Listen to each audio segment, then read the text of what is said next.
Capillaries are thin-walled blood vessels with an arterial and venous end. Their thin walls and narrow diameter are optimal for the exchange of fluid, gases, nutrients, and waste between blood and tissues of the body. This process is called capillary exchange.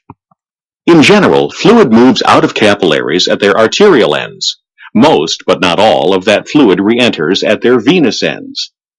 The forces that drive fluid and its dissolved contents into and out of capillaries are net hydrostatic pressure, which is the difference between blood and interstitial fluid pressures, and oncotic pressure, which is the difference between blood and interstitial colloid osmotic pressures. Net filtration pressure is the difference between net hydrostatic pressure and oncotic pressure. This regulates the inward and outward movement of fluid at each end of the capillary. At the arterial end of the capillary, a positive net filtration pressure favors movement of fluid from the blood into the interstitial space.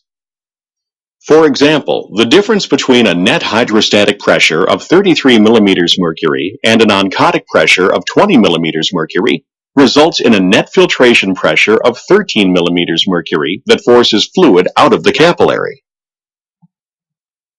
The shift from filtration to reabsorption at the venous end of the capillary is due to a lower capillary blood or hydrostatic pressure. Here, the difference between a net hydrostatic pressure of 13 mm mercury and an oncotic pressure of 20 mm mercury results in a net filtration pressure of negative 7 mm mercury.